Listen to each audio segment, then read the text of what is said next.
예, 그러면 이번 시간에는 전문법칙의 예외 중 제313조에 대해서 살펴보도록 하겠습니다. PPT 강의 교환은 뭐 55페이지부터 했는데 이 앞부분에 있던 15페이지에 있던 요 전문법칙의 예외와 관련된 요것들을 먼저 좀 살펴보도록 하겠습니다. 왜냐면은 313조는 굉장히 복잡하게 이제 구성이 되어 있어요. 그러니까 뭐 주어도 두 개이고 그다음에 수어도 두 개이고 해가지고 경우의 수가 굉장히 많이 나오는데 그거를 갖다 정리를 해보면 먼저 여기 보는 것처럼 13조 1항과 2항을 갖다가 복합해 보면은 기본적으로 피고인 여기 보는 것처럼 피고인과 주체는 피고인과 피고인 아닌 자 이렇게 두 사람으로 구별할 수 있습니다.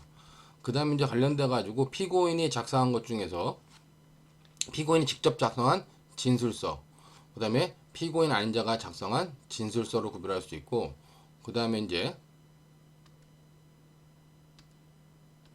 피고인이 의 말을 제3자가 작성한 피고인의 진술이 적혀 있는 진술 기재서와 그다음에 피고인 아닌 자의 말을 제3자가 적은 진술 기재서 이렇게 두 종류로 나눌 수 있다. 그다음에 피고인이 작성한 진술서와 피고인의 진술을 기재한 진술 기재서. 피고인 아닌 자가 작성한 진술서와 피고인 아닌 자의 말이 진술이 적혀 있는 진술 기재서 이렇게 두 종류로 나눌 수 있고 각각의 요건이 다르죠. 여기 보는 것처럼 먼저 피고인이 작성한 진술서는 피고인 직접 작성했다라고 하는 자필이거나 아니면은 피고인이 컴퓨터나 이런 걸로 작성한 다음에 자기가 서명 날인한 경우 이 경우는 피고인의 진술서에 그 직접성을 인정시키는 거고 그다음에 이렇게 자필과 아니면 서명 날인이 있는 경우에 피고인이 그 진정 성립을 인정하면 피고인이 진정 성립을 인정하면 진정성이 인정돼 가지고 증거 능력이 예외적으로 인정된다. 그렇게 여러분들이 이해하시면 될 것 같아요.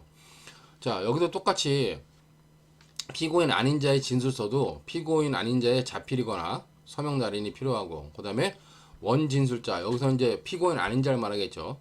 원진술자의 진정 성립이 필요하다. 기본적으로 이 부분은 진술서에 있어서 똑같습니다.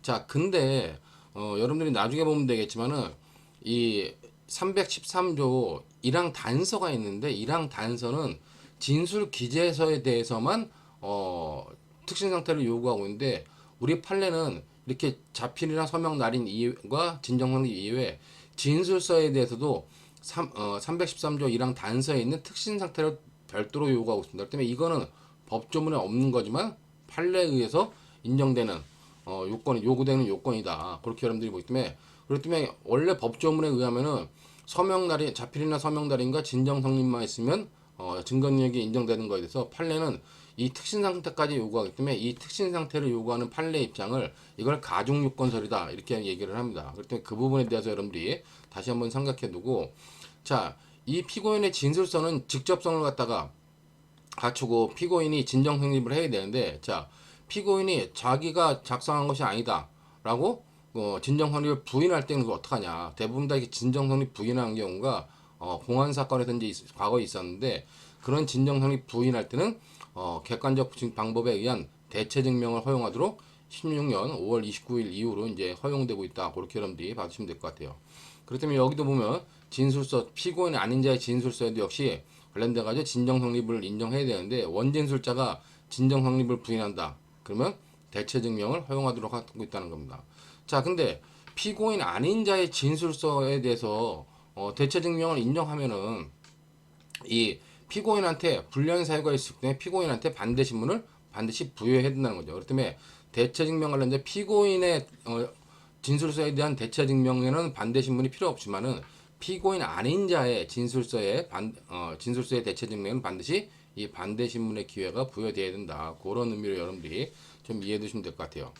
그다음에 이제 피고인의 진술 기재서와 관련돼 가지고 우리 단서에서 312조 1항 단서에서 보면은 기본적으로 피고인의 진술 기재서도 서명하고 날인 진술 기재서니까 자기가 자필 경우는 없죠. 제3자가 작성하기 때문에 제3자가 작성한 서류에 피고인이 서명 날인하면 직접성이 인정되는 거고 그 다음에 피고인이 그 서류 진술 기재서에 적힌 내용이 자기가 말한 대로 적혀 있다라고 하는 것을 하는 진정 성립을 인정하면 기본적으로 인정된다.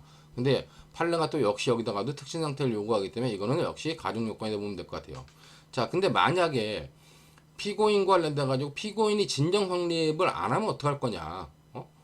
피고인이 제3자가 적은 진술 기재서에 대해서 내가 적힌 대로 적혀 있지 않다라고 하거나 아니면 진정 성립을 부인하는 경우, 그때는 어떡하냐? 그때는 작성자의 진정 성립을 인정할 수 있다는 겁니다. 즉 작성자가 피고인은 자기가 말한 대로 적혀 있지 않다라고 말할지라도 이 작성자, 진술 기재의 작성자가 피고인이 말한 대로 작성한 것이다라고 하는 진정 성립을 인정하면은 그걸로 바로 증거 능력 인정이 아니라 그것과 특신 상태, 요건 판례가 아니라 법조문에서 인정하고 있는 거죠. 이 특신 상태라고 하는 것은 우리가 312조, 13조 1항 단서에서 요구하고 있는 요건인데 판례는 이거를 완화 요건설이라고 하는 겁니다. 즉 원래 피고인이 진정 성립해야 되는데 피고인이 진정 성립 안 하더라도 작성자가 진정 성립을 인정하고 그다음에 특신 상태라고 하는 요건, 요 요건이 갖춰지면은 피고인의 진정 성립이 없더라도 진정 성립을 인정해 버리기 때문에 이건 요 특신 상태는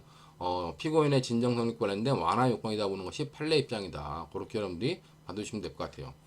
자, 그 다음에 관련돼 가지고 이제 진술 기재서와 관련돼 가지고 보면은 역시 피고인 아닌 자의 진술 기재서는 서명 날인이 필요하고 원진술자의 진정 성립이 필요하다. 그다음에 이제 감정서 같은 경우는 감정인의 진정 성립이 필요하다. 이거는 감정서는 피고인 아닌 자의 진술 기재서와 똑같다고 판단하는 거겠죠. 그렇기 때문에 진정 성립이 하면 된다. 이렇게 보면 될 것 같고 313조에 관련된 구체적인 법조문과 개별적인 내용은 다시 이제 55페이지로 가서 우리가 개별적으로 좀 살펴보도록 하겠습니다.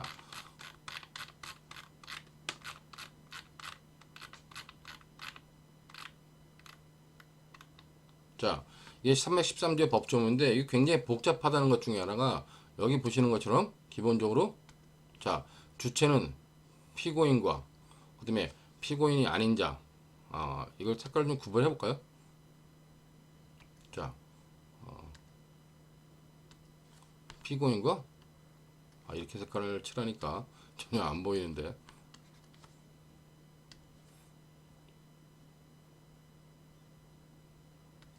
피고인과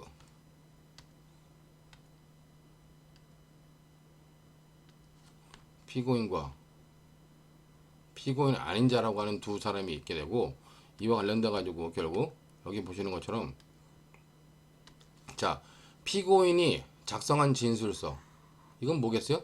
피고인이 직접 자기가 쓴 거죠. 그다음에 피고인의 진술을 기재한 서류. 자, 이거는 피고인의 진술을 제3자가 쓴 겁니다. 자, 그랬을 때 이 진술서와 관련돼 가지고 뭐다? 진술서와 관련돼 가지고 진술서를 쓴 피고인, 그 작성자, 그다음에 진술을 기재한 서류. 제3자가 작성한 거겠죠. 그렇기 때문에 그럴 때는 누구다? 이 진술을 기재한 서류는 진술자.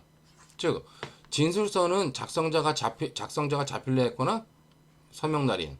그다음에 진술을 기재한 서류 같은 경우는 진술자가 서명 날인하면 그런 경우는 자 작성자 또는 진술자의 진술에 성립의 진정함이 증명된 때 증거를 할 수 있다는 겁니다. 우리가 앞에서 봤던 그 내용이고 여기 이제 가로 안에 있는 내용은 기본적으로 이렇게 컴퓨터용 디스크 등 뭐 이와 관련된 정보 저장 매체에 저장된 것도 그러니까 디지털 문서도 종이 문서와 똑같이 보겠다는 것이 입법화된 거고 이 단서를 보면은 피고인의 진술을 기재한 서류 여기 보면 피고인의 진술을 기재한 서류 이게 우리가 진술 기재서 즉 이걸 말하는 것이었는데 이 서류는 공판 준비 또는 공판기일에서 그 작성자 즉 그 진술을 기재한 서류에서 그 작성자를 말하는 거죠. 작성자의 진술에 의하여 그 성립의 진정함이 증명되고 진술이 특히 신빙할 수 있는 상태에서 하나요 피고인 또는 공판 준비 기일에서 진술에도 불구하고 여기서 진술에도 불구하고라고 하는 의미는 피고인이 진정 성립을 안 했을 때라는 겁니다. 그러니까 진정 성립을 안 했을 때 그때는 뭐다? 관련돼 가지고 그 진술자가 아니라 작성자 진술을 기재한 사람은 보통 진술자가 진정 성립이 되는데 진술자가 하지 않을 때 그 작성자가 진정 성립하고 신빙상 특징 상태가 있으면 된다는 겁니다. 근데 우리 판례는 이렇게 작성자하고 신빙할 수 있는 상태와 관련된 이 신빙할 수 있는 상태라고 하는 이 부분을 즉 특히 신빙할 수 있는 상태 이 부분을 이 진술 기재서 진술을 기재한 서류 이외에 어디다도 요구하느냐 여기 보면 여기까지도 즉 여기까지도 요구하고 있는 거다. 즉 성립이 진정함이 증명된 때라고 하는 부분에다가 하나 더 추가 요구하고 있는 거다. 그런 의미로 여러분들이 받으시면 될 것 같아요. 그 다음에 이제 이 항을 보면은 이랑 본문에도 불구하고 진술서의 작성자가 진정 성립을 부인하는 경우, 성립의 진정을 부인하는 경우, 그때는 객관적 방법으로 성립의 진정함이 증명된 때는 어떻게 한다? 그때는 증거할 수 있다는 겁니다. 단 피고인 아닌 자가 작성한 진술서는 결국 피고인 측에 작성자를 신문할 수 있을 것을 요구한다 하는 의미로 여러분들이 복잡한 법조문을 여러분들이 보면서 한번 스스로 피고인과 피고인 아닌 자, 피고인의 진술서, 진술기재서, 피고인 아닌 자의 진술서, 진술기재서 이렇게 여러분이 한번 정리를 해보면은 머릿속에 남을 거기 때문에 크게 어렵지 않을 거라고 판단이 됩니다.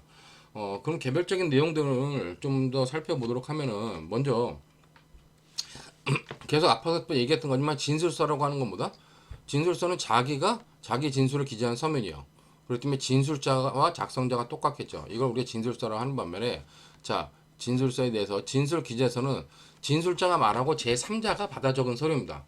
그러니까 대부분이 우리가 조서라는 것들이 진술 기재서에 해당하겠죠. 그렇기 때문에 진술자의 진술을 제3자가 기재한 서류이기 때문에 진술자하고 작성자가 당연히 달라진다는 겁니다. 자 여기 보면 이제 진술 기재서와 재전문 서류의 구별이라는데 뭐 진술 기재서와 재전문 서류와 관련돼서 양자는 기본적으로 뭐다? 진술자와 작성자가 다르다는 면에서는 동일하다는 겁니다. 자 근데 이제 진술 기재서는 뭐냐? 진술 기재서는 자 진술자의 진술을 작성자가 듣는 겁니다. 그리고 서면화하는 거예요. 자 진술자 진술을 작성자가 듣고 1차 전문이고 그걸 다시 서면화한 다음 이에 대해서 진술자의 서명, 이 진술자의 서명 또는 날인을 받는다. 이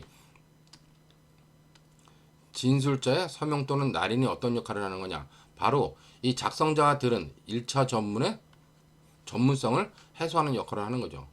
자, 이 반면에 재전문 서류라고 하는 것은 자, 진술자의 진술을 작성자가 듣고 자, 그 진술 내용을 작성자가 서면 내용하는 겁니다. 자, 역시 서면한 거다. 자, 근데 여기서는 진술 기재서에서는 진술자의 서명 날인을 통해서 1차 전문의 전문성을 해소하는 부분이 있었는데 재전문 서류는 그 부분이 없다는 거예요. 그러면 이 서면한 것 자체에 서명이 있는데 그건 뭐냐 할 때 이 서면한 것 자체의 서명은 그것은 이 진술자의 서명이 아니라 작성한 작성자의 서명일 뿐이기 때문에 결국 1차 전문성과 2차 전문성이 그대로 남아서 우리가 이런 거는 재전문 서류라고 하는 겁니다. 자, 이 재전문 서류에 대해서는 우리가 나중에 뒤에 보겠지만 316조 배울 때 관련돼 가지고 재전문 증거에 관련돼서 배우는데 이 재전문 서류에 관련돼 가지고는 그 재전문 서류 자체 서류 자체의 증거 능력 요건과 그다음에 저희 관련된 것들이 재전문 서류 관련된 따로 나오니까 그때 316조와 기타 여기 보면 312조와 313조에 관련된 내용들을 적어야 된다라고 하는 부분이 나오기 때문에 그거는 그때 가서 다시 한번 보도록 하겠습니다. 자, 그렇다면 313조에 나오는 진술서와 진술 기재서 여러분들이 구별해 두시고 진술 기재서와 전문 서류의 차이 결국 1차 전문성을 해소하면은 진술자가 서명 또는 날인의 방법을 통해서 1차 전문성을 해소하면 진술 기재서가 되는 것이고 그 다음에 그것이 없으면 그냥 재전문 서류가 된다. 그런 의미로 여러분들이 이해해 두시면 될 것 같아요. 자, 다음으로 이제 313조는 우리가 수사 과정 이외의 사적 상황 등에서 작성한 진술서라든가 진술 기재서에 대한 규정입니다. 그렇기 때문에 수사 과정 상의 서류는 보겠어요? 자, 여기서 수사 과정 이외의 사적 상황이기 때문에 수사 과정 자체에서 수사 과정 중에 작성된 진술 기재서하고 진술서, 각종 조서와 진술서는 뭐다? 이건 다 312조에 의해서 전문 법칙에 예외가 적용된다. 그렇게 보면 될 것 같고. 자, 그럼 여기서 이제 313조의 적용 대상은 뭐냐? 11조 및 12조의 규정 이외의 일반 서류에 해당한다. 그렇기 때문에 수사 과정 이외의 단계, 즉 공판 단계라든가 수사 이전 단계, 수사 이외의 단계에서 작성하는 것에 한해 가지고 313조가 적용된다. 그렇게 여러분들이 받으시면 될 것 같아요. 여기 보는 것처럼 적용 대상은 대부분 이제 사적 상황에서 작성된 진술서겠죠. 이 진술서가 만약에 수사 상황에서 작성된 진술서다? 그럼 312조로 가는 거고 사적 상황에서 작성된 진술서 대표적으로 사인인 의사가 작성한 진단서 그다음에 피해자의 고소장 같은 거 그다음에 진술 기재서라는 거 진술자와 작성자가 다른 진술 기재서는 대필한 고소장 고소장을 직접 썼으면 뭐요? 직접 썼으면 그냥 사적 상황에서 작성한 진술서가 되고 대필한 고소장은 진술 기재서가 된다는 겁니다. 공증인이 작성한 서류, 그다음에 진술서에 준하는 서류. 자, 어떤 행위자가 진술자가 자기가의 말을 직접 적은 진술서인데 그것에 준하는 것 관련돼 가지고 어떤 피해자가 남동생에게 도움을 요청하면서 피고인이 협박한 말을 포함하여 공갈 등의 피해 내용을 담아 보낸 문자 메시지. 자, 그다음에 피해자가 보낸 거죠. 피해자가 문자 메시지를 보내는 겁니다. 누구한테? 남동생한테. 근데 그 남동생이 보낸 문자 메시지의 내용에 피고인이 협박한 말을 포함하여 공갈 등의 내용을 담긴 문자 메시지를 피해자가 남동생한테 보내면서 도와달라고 했을 때 그것도 진술서에 준하는 거다. 그다음에 공판 단계에서의 진술서. 그다음에 고발권이 있는 정부기관의 업무 과정에서 작성된 진술서 또는 문답서. 즉 선관위 직원의 문답서 이런 것은 수사 과정이 아니기 때문에 당연히 313조가 적용된다는 거예요. 자, 그렇기 때문에 작년에 나온 판례 중에서 우리가 조세 범칙 사건, 자, 조세 범칙 사건에 관련돼 가지고 담당 세무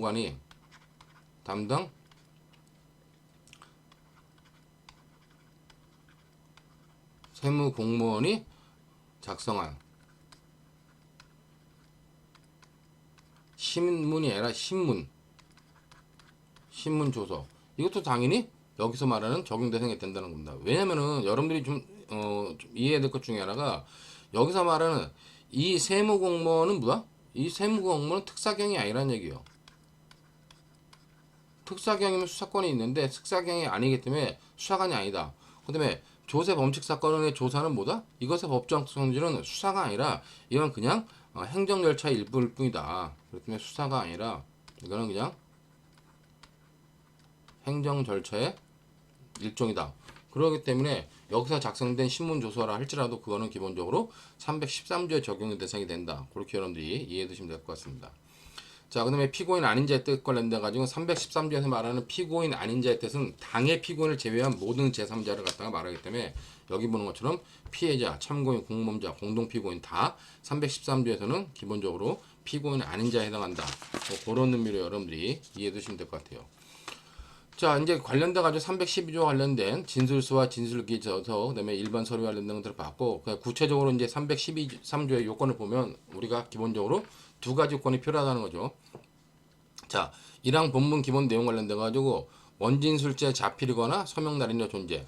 그다음에 원진술제 진술에 의한 성립의 진정 인정이라고 하는 이 직접성 요건과 진정성 요건 두 개를 다 필요로 한다. 그렇기 때문에 여기 보는 것처럼 직접성 관련된 진술서 작성자하고 진술자가 같은 경우죠. 진술자가 작성 같은 진술서 같은 경우는 진술자의 자필이거나 아니면 서명 달인이 필요하다. 그다음에 진술 기재서 같은 경우는 작성자 아닌 진술자의 서명 달인이 필요하다. 그러니까 진술 기재서는 당연히 자필이라는 개념이 있을 수 없죠. 그렇기 때문에 진술서는 진술자 자체가 자필로 작성됐거나 서명 달인 또는 진술 기재서 같은 경우는 진술자의 서명 날인 이렇게 있으면은 직접성 요건이 충족되고 그다음에 이제 진정성 요건을 내 가지고 성립의 진정을 인정해야 되는데 여기서 성립의 인정은 형식적 진정 성립뿐만 아니라 실질적 진정 성립을 말하는 것이다. 그렇기 때문에 피고인 아닌 자의 진술에 의한 진정 성립의 인정 방식 관련돼 가지고는 기본적으로 공범 아닌 공동 피고인 이거는 이제 공범 아닌 공동 피고인은 증인 적격이기 때문에 증언의 방식으로 하는 거고 공범인 공동 피고인은 증인 적격이 없기 때문에 피고인 진술의 방식으로 성립의 진정을 한다. 그렇게 여러분들이 이해하시면 될 것 같아요. 자, 그렇기 때문에 여기서 중요한 거는 요 법조문만 분석하라면 어떡한다? 법조문만 분석하면은 이 법조문만 분석한다. 그러면 법조문 분석만 가지고 자필이거나 서명 날인 또는 서명 날인이 있어야 되는 요 요건과 그다음에 진정 성립이라는 요 요건 두 가지만 있으면 되는 것 같아요. 자, 근데 우리가 아까 했던 판례는 뭐다? 거기다가 특신 상태까지 요구하는 것이 우리 판례 입장이고 이 판례 입장에 관련돼 가지고 우리가 이걸 갖다가 가중 요건 처리를 한다. 하는 요건만 여러분들이 다시 한번 좀 이해해 두시면 될 것 같습니다. 요 부분은 뒷부분에 단서를 설명하면서 다시 한번 나오게 되는데 그럼 단서 부분을 보면은 자, 피고인의 진술 기재서. 자, 피고인의 진술을 기재한 진술 기재서는 기본적으로 뭐다? 피고인의 서명 날인, 그 다음에 피고인의 진정 성립이 있어야 되는데, 자, 관련돼 가지고 이렇게 보면 피고인이 진정 성립을 부인하는 경우 어떻게 할 거냐. 그러니까 여러분들이 먼저 의미를 이런 단서에서 피고인의 진술 기재서 그러면 이 피고인의 진술 기재서라고 하면 피고인의 진술 기재서의 요건은 뭐다? 서명 날인. 피고인 측에 서명 날인이 필요하고, 그다음에 누구다? 피고인의 진술을 기재한 거기 때문에 피고인의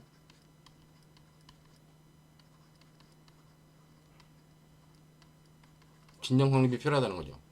자, 근데 문제는 뭐냐? 이렇게 피고인이 진정 성립을 부인하는 경우 어떡하냐? 그때는 피고인의 진정 성립이 아니라 작성자의 진술에 의한 진정 성립이 인정되고, 그다음에 특징 상태가 인정되면은 그때는 증거 능력이 있다라고 보는 거죠. 그 때문에 여기서 관련돼 가지고 이 부분 피고인의 진정 성립을 대체하는 부분이 뭐다? 바로 작성자의 진술에 의한 진정 성립과 특징 상태를 요구하는 거다. 그렇기 때문에 이 진정 성립을 대신해 가지고 특징 상태를 요구하기 때문에 이거는 완화 요건설이라 보는 것이 판례 입장이다. 그렇게 여러분들이 봐주시면 될 것 같아요. 밑에 내용이 바로 그런 내용입니다. 그렇기 때문에 여기 보시는 것처럼 피고인인 진술 기재서에 피고인이 진술을 거부 또는 증거 부인하는 경우에 대비한 조문이다. 그렇기 때문에 피고인의 진술을 기재한 서류를 실제로 작성한 제3자가 대신 증정 성립을 할 수 있다는 거죠. 그 다음엔 관련돼 가지고 뭐다? 특신 상태를 요구하는데, 자, 판례는 피고인의 진술 기재서, 지금 이것을 말하는 건데, 이 피고인의 진술 기재서 이거는 이제 법조문에 규정되어 있는 거지, 단서에. 근데 이 법조문 자체의 단서 313조 1항 단서에는 진술서에 대해서는 적용 요건이 없었는데, 우리 판례는 뭐다? 우리 판례는 여기서 보는 것처럼 이 진술서에 대해서도 특신 상태 요건을 요구하고 있고, 이걸 앞에서 봤던 것처럼 가중 요건 처리를 한다. 그런 의미로 여러분들이 이해해 두시면 될 것 같습니다. 자, 그렇다면 뭐 이와 관련돼 가지고 그런 의미로 여러분들이 좀 받으시면 될 것 같고, 판례도 역시 관련된 판례 보면은 요 판례는 기본적으로 313조 1항 단서에 관련된 내용을 그대로 옮겨 놓은 겁니다. 그렇기 때문에 이것들은 다 뭐다? 진술 기재서에 관련된 거, 역시 진술 기재서에 관련된 완화 요건설에 관련된 판례예요. 자, 그렇기 때문에 이 진술 기재서는 313조 1항 단서의 내용이라는 거죠. 자, 그렇기 때문에 여러분들이 여기 보시는 것처럼, 자, 피고인의 진술 내용은 실질적으로 형사형법 311조 12조의 규정 이외에, 자, 피고인의 진술을 기재한 서류와 다름이 없다. 그러면 311조 312조가 아닌 313조에 피고인의 진술을 기재한 진술 기재서에 해당한다는 것이죠. 자, 그렇다면 피고인이 녹음 테이프를 증거로 할 수 있음에 동의하지 않는 이상 녹음 테이프에 녹음된 피고인의 진술 내용을 증거로 하기 위해서는, 자, 형사정법 313조 1항 단서에 따라 가지고, 자, 작성자인 상대방, 즉 피고인의 진술을 기재한 서류인데, 이 피고인의 진술을 기재한 서류는 기본적으로 뭐다? 이거는 요건이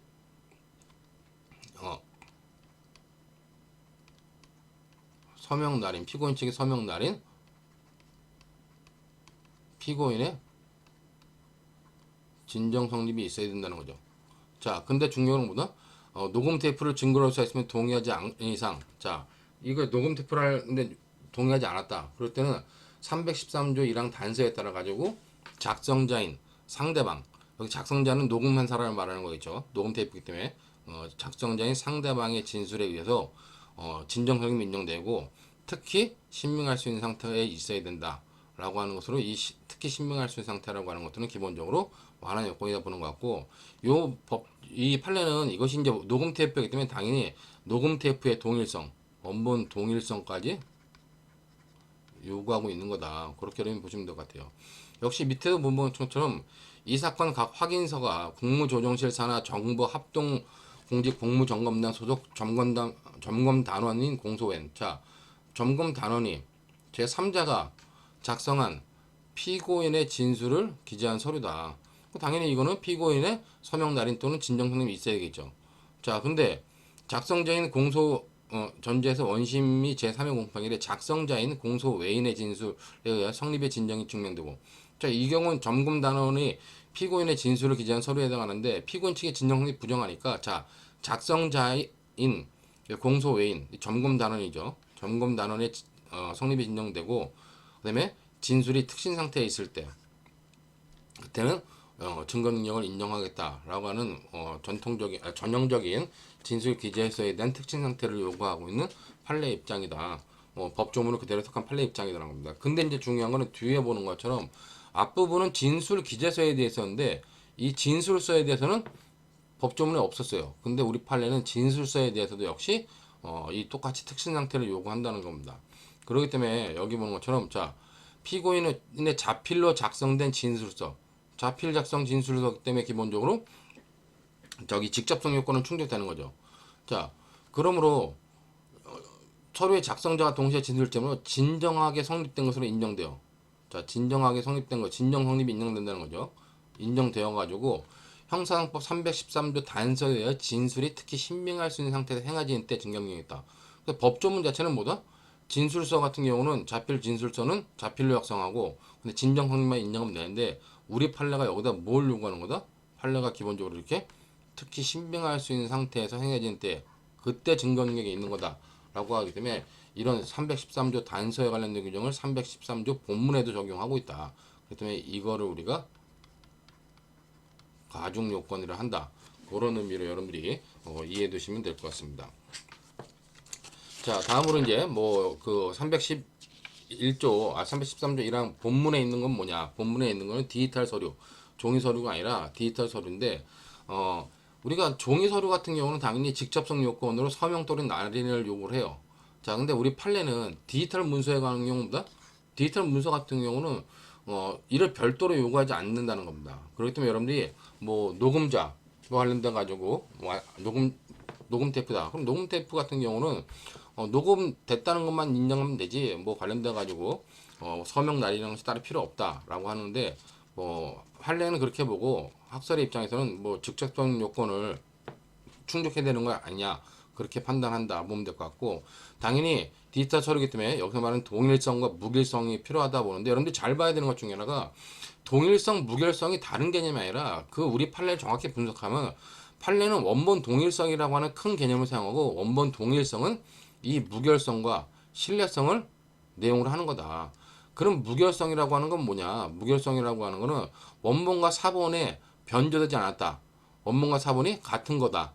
라는 것을 해시값의 분석이라든가 여러 가지 과학적 기술 방법에 의해서 똑같은 문서라는 걸 입증해야 되고 그 다음에 그 원본이 복사돼서 사본으로 법정에 나오는 동안에 관련돼 가지고 그것이 계속 신뢰할 만한 도구에 의해서 신뢰할 만한 조사관에 의해서 작성된 것이다 라고 하는 무결성과 신뢰성을 합쳐서 우리가 판례는 동일성이라는 의미를 사용하기 때문에 뭐 무결성, 동일성, 그다음에 신뢰성을 각각 따로따로 설명하는 견해들이 있지만 판례 입장은 명확하게 동일성이라고 하는 개념 하나만 사용하고 이 동일성 안에는 무결성과 신뢰성을 포함한다는 의미로 여러분들이 이해해 두시면 될 것 같습니다. 자, 다음으로 이제 313조 2항 관련돼 가지고 대체 증명인데 대체 증명 관련돼 가지고는 이거는 뭐다? 진술서만 자, 진술서에 대해서만 대체 증명이 가능한 거예요. 왜냐면 진술서는 작성자가 진정 성립을 해야 되는데 작성자가 진정 성립을 하지 않을 때 그때 객관적 방법, 즉 과학적이고 기계적 방법을 통해 가지고 대체 증명이 가능하다고 보는 겁니다. 그렇기 때문에 여기 과학적 기계적 방법만을 말하기 때문에 관련돼 가지고 여기 보는 것처럼 뭐 증언 같은 거 이런 것들은 당연히 과학적 방법이 아니겠죠. 그렇기 때문에 그런 의미로서 여러분들이 뭐 관련된 내용들 받으시면 될 것 같습니다. 그 다음에 이 312조 313조 2항에서 말하는 대체 증명은 당연히 종이 진술서를 포함한다. 그런 의미로 보면 될 것 같고 자 그럼 원래 313조 1항과 1항을 보면은 피고인의 진술서, 피고인이 아닌 자의 진술서와 관련돼 가지고 각각 피고인의 진술서는 피고인이 진정 성립, 그다음에 피고인 그 아닌 자의 진술서 같은 경우 피고인 아닌 자의 진정 성립이 있어야 되는데 그 사람들이 부인을 할 때 진정 성립을 부인할 때 어떻게 하냐? 자 피고인의 진술서 같은 경우는 대체 증명을 허용하는 겁니다. 그렇기 때문에 부인의 의미는 진정 성립을 인정하지 않을 때고 피고인의 진술서 관련돼 가지고 이렇게 대체 증명 허용한다. 그다음에 이렇게 피고인 아닌 자의 진술서 같은 경우도 기본적으로 대체 증명을 허용하는데 관련된 이 보면 뭐냐? 만약에 피고인 아닌 자의 진술서에 대해서 피고인 아닌 자가 진정 성립을 부정하고 있어요. 근데 그 피고인 아닌 자의 진정 성립을 부정하는 것이 정당한 증언 거부권 행사로서 증언 거부했다.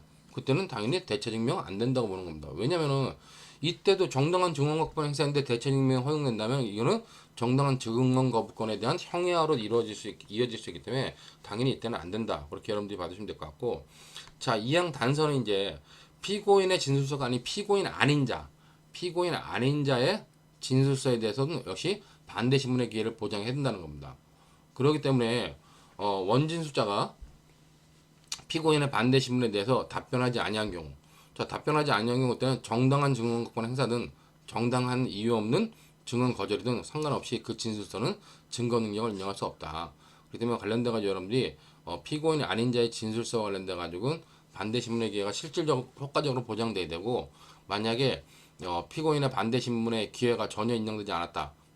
정당한 증언권 거부권 행사든 정당하지 않은 것이든 보장되지 않았다면 그건 증거 능력이 없는 거다. 그렇게 여러분들이 받으시면 될 것 같아요. 그다음에 그 이항 본문에서 부인일 때 정당한 증언권 행사할 때는 대체 증명이 안 되지만은 단서 피고인 아닌 자의 반대 신문권 관련돼 가지고는 반대 신문이 이루어지지 않다면 어떠한 경우도 증거 능력을 인정할 수 없다.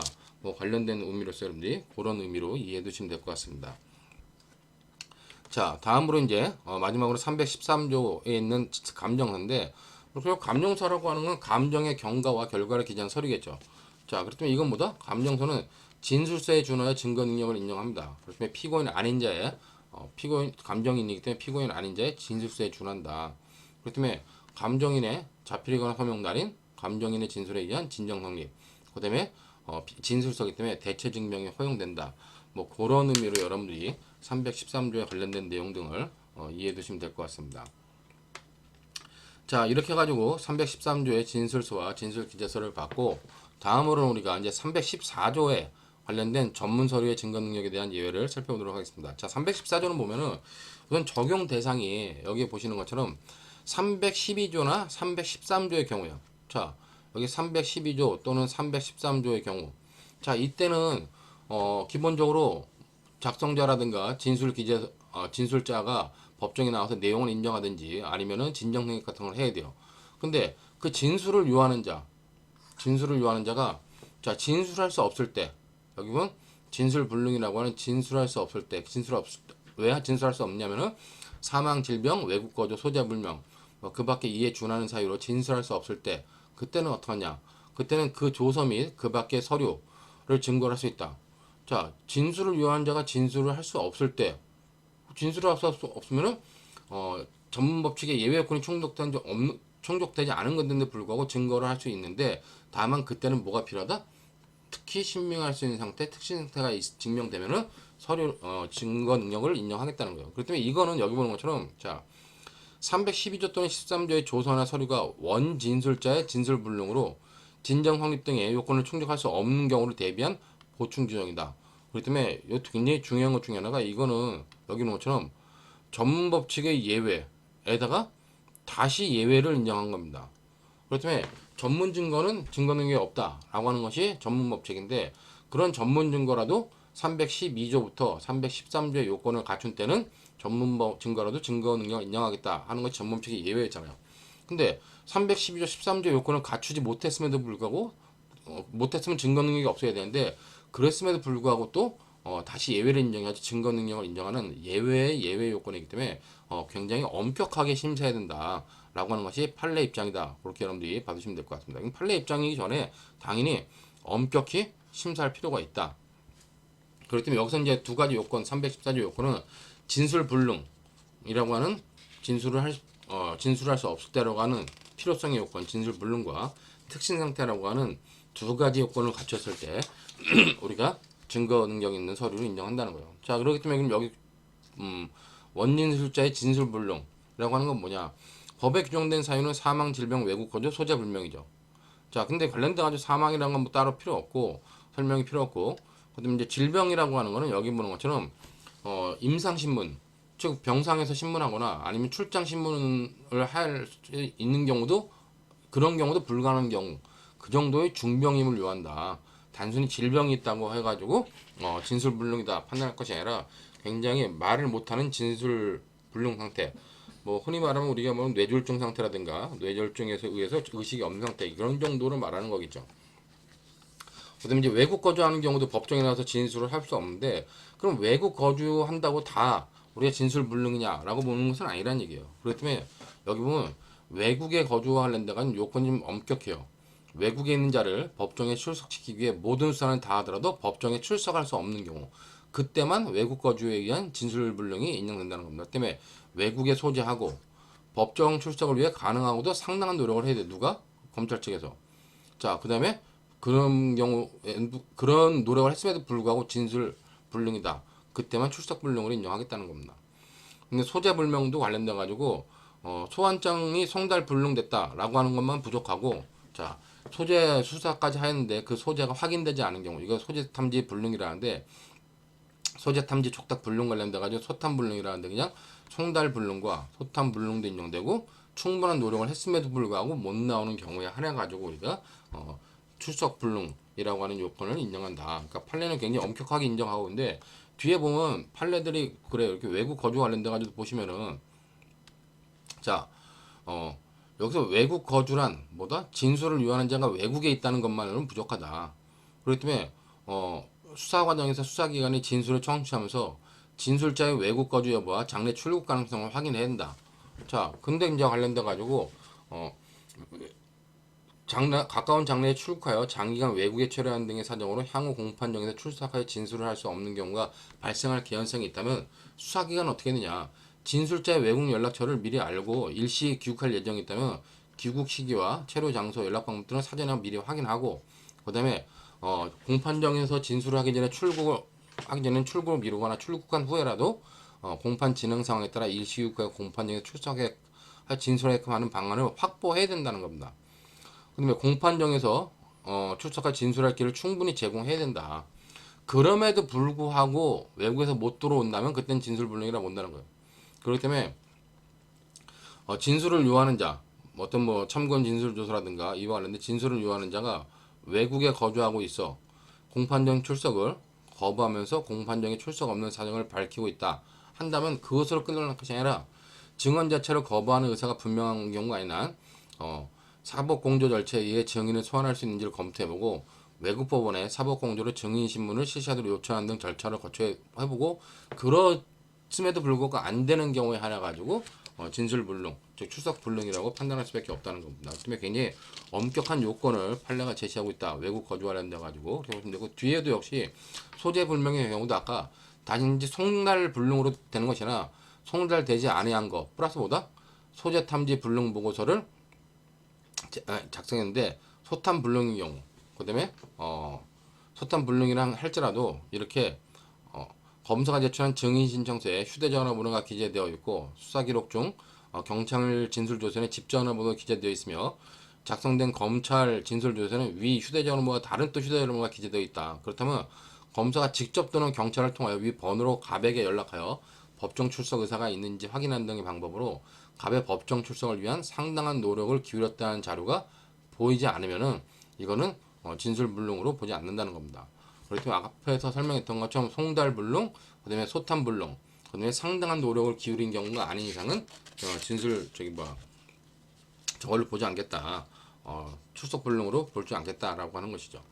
자, 이제 또 이에 관련돼 기타 이에 준하는 사유, 앞서 말했던 사망, 질병, 외국 거주 이외에 이 기타 이에 준하는 사유는 뭐냐? 증인이 원진술자의 구인 집행이 불가능한 경우, 이 경우도 역시 송달과 구인 불능뿐만 아니라 충분한 노력을 해야 된다는 겁니다. 그렇기 때문에 경찰이 증인과 가족의 실거주지를 방문하지 않은 상태에서 전화상으로 증인의 모로부터 법정에 출석할 의사가 없다는 취지의 진술을 들었다는 내용의 구인 구인장 집행 불능 보고서를 제출했어요.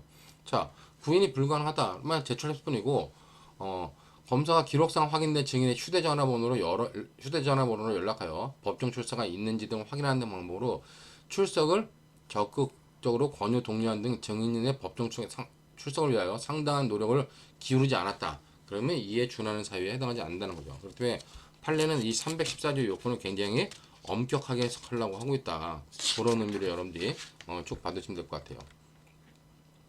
또 이에 준하는 사유로 대표적인 게 유아의 기억상실입니다. 이 대표적으로 유의 기억상실과 관련돼 가지고 과거 시험에도 많이 나왔던 판례인데, 이걸 보시면은 자 여기 보는 것처럼 314조 316조 2항에서 말하는 원진술자가 진술을 할 수 없게 된 때라고 하는 건 뭐냐. 자, 이게 기타 사유로서 원진술자가 자 공판정에서 진술을 했어요. 한 경우라도 증인신문 당시 일정한 사항에 관하여 기억이 나지 않는다는 취지로 진술하여 그 진술의 일부가 재현 불가능하게 된 경우도 포함하는 거다. 그러니까 아예 출석을 못한 경우뿐만 아니라 출석을 해서 진술을 했음에도 불구하고 일정한 사항에 대해서 기억이 나지 않는다라고 해가지고 재현이 불가능하게 된 경우도 여기서 말하는 사유에 해당한다. 자, 그리고 또 이제 관련돼 가지고 요 케이스는 뭐냐? 수사기관에서 진술한 피해자인 유아가, 자, 수사기관에서 피해자인 그 유아가 참고인 진술조서를 작성했죠. 공판정에서 진술을 하더라도 증인신문 당시 일정한 사항에 관하여 기억이 나지 않는다는 취지로 진술하여 그 진술의 일부가 재현 불가능하게 된 경우, 자, 이때는 형사법 314조에서 말하는 원진술자가 진술을 할 수 없는 때에 해당한다. 그렇기 때문에 사고 당시 만 3세 3개월 내지 만 3세 7개월이던 피해자의 증거 능력 및 그 진술의 신빙성을 인정해가지고 314조에 의해서 증거 능력을 인정한 사례다. 똑같이 밑에도 본 것처럼 만 5세 무렵에 당한 성추행으로 인하여 외상 후 스트레스 증후군을 앓고 있다는 등의 이유로 공판정에 출석하지 아니한 약 10세 남짓의 성추행 피해자에 대한 진술조서가 형사상법 314조에서 정한 필요성의 요건과 신용성의 정황적 본영을 모두 갖추지 못하여 증거 능력이 없다고 본 원심 판단을 수긍했다. 관련돼 가지고 이 요건들을 엄격하게 해석해야 된다. 그렇기 때문에 단순히 알고 있다는 사용만으로는 안 된다. 그런 의미로 여러분들이 이해해 두시면 될 것 같습니다. 자, 다음으로 이제 뭐 이에 준하는 사유로 노인의 기억 상실, 그다음에 침해, 노인성 침해를 말하는 거죠. 그다음에 가시적이나 위협적인 보복의 두려움, 이런 것들 관련돼 가지고 단순한 보복의 두려움 가지고는 안 되죠. 그렇기 때문에 그렇게 여러분들이 간단하게 보시면 될 것 같고, 자, 진술 불능 관련돼 가지고 중요한 것 중에 하나가 필요성 부분인데, 자, 정당한 증언 거부권 행사와 진술 거부권 행사. 이제 이거는 판례가 다 바뀌었어요. 이렇게처럼 처음에는 정당한 증언 거부권 행사와 관련돼 가지고는 314조 적용 못 한다. 그렇기 때문에 313조와 관련돼 특히나 313조라든가 312조에서 정당한 증언 거부권 행사했다. 314조 못 간다는 거죠. 자, 그다음에 진술 거부권 했다. 진술 증언 거부권 행사한 경우, 그다음에 진술 거부권 행사한 경우도 314조로 못 가게 했다. 자, 그다음에 정당한 증언 거부권 행사가 아니라 정당하지 않은 무단으로 증언 거부권 행사 하더라도 314조로 못 가게 막아놨다는 겁니다. 이제. 자, 다만 이제 요 무단 증언 거부권 행사 관련돼 가지고 피고인이 증인의 증언 거부 상황을 초래하였다는 등의 특별한 사정이 없으면 314조 적용할 수 있다는 거죠. 그다음에 피고인이 증인의 증언 거부 상황을 초래했다.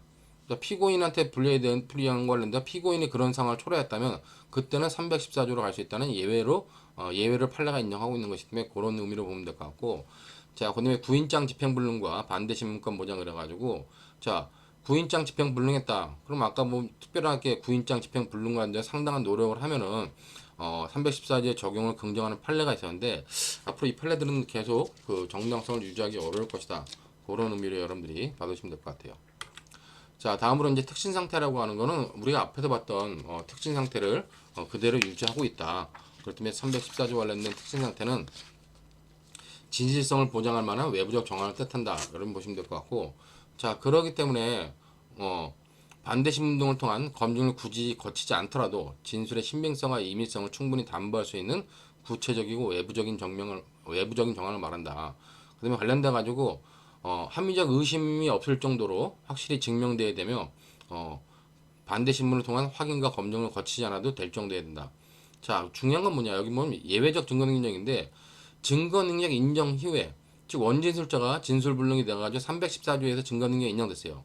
자, 근데 그 후에 원진술자가 진술불능 상태가 해소되더라도 이미 취득한 증거능력에는 영향이 없다는 겁니다.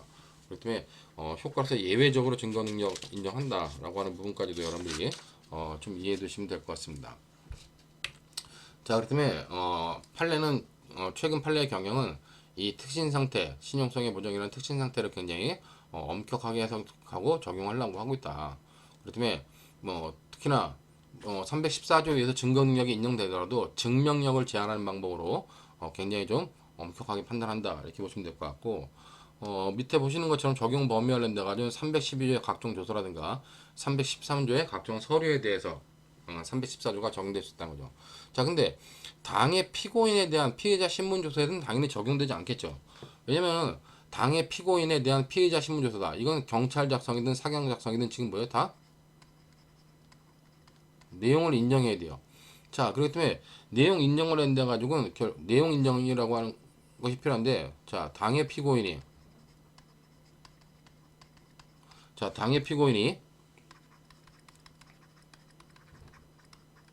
진술 불능 상태가 있다. 자, 그럴 때는 당연히 이거는 314조로 못 간다는 거죠. 그렇기 때문에 관련된 당해 피고인에 대한 피해자 신문조서는 내용 인정이 요건이기 때문에 관련돼 가지고 피고인이 진술 불능 못하 진술 당해 피고인이 진술 불능해서 못하는 경우는 314조 당연히 못 가고, 지금 공범자에 대한 피신 조서 이것도 당연히 이것과 같이 보는 거죠. 그렇기 때문에 공범자에 대한 피신 조서 관련돼 가지고 역시 적용할 수 없다. 이건 똑같이. 근데 공범 아닌 자에 대한 피해자 신문 조서, 자, 공범 아닌 자에 대한 피해자 진술 조서, 공범 아닌 자에 대한 피해자 신문 조서가 이 관련돼 가지고 당해 피고인에게는 뭐냐? 이거는 당해 피고인에게는 이거는 결국 312조 사항이 적용되는 참고인 진술 조서가 되겠죠. 그렇기 때문에 참고인 진술 조서로 취급해 가지고 적용할 수 있다라고 보면 될 것 같고, 자, 314조 관련된 진술서 관련돼 가지고는, 자, 만약에 피고인이 수사 과정에서 작성한 진술서는 뭐다? 자, 피고인이 수사 과정에서 작성한 진술서, 이거는 우리가 기본적으로 312조 5항으로 보죠. 312조 5항으로 보기 때문에 312조 5항에 의해서 여기서 말하는 312조의 각종 증서로 각종 조서로 판단하는 거죠. 그렇기 때문에 피고인이 수사과정, 검찰 수사과정에서 작성한 진술서는 312조 1항, 그 다음에 경찰 수사 과정에서 작성한 거는 312조 3항, 그 다음에 관련돼 가지고 그런 의미로서 진술서의 내용을 보면 되기 때문에, 진술서라 할지라도 이런 진술서, 피고인이 수사 과정 중에 작성한 진술서, 얘네는 적용이 되지 않는다. 뭐 그런 의미로 여러분들이 이해해 주시면 될 것 같습니다. 자, 이렇게 해가지고 313조와 314조에 관련된 내용을 마치고 잠시 쉬었다가 316조부터 나머지 부분 보도록 하겠습니다.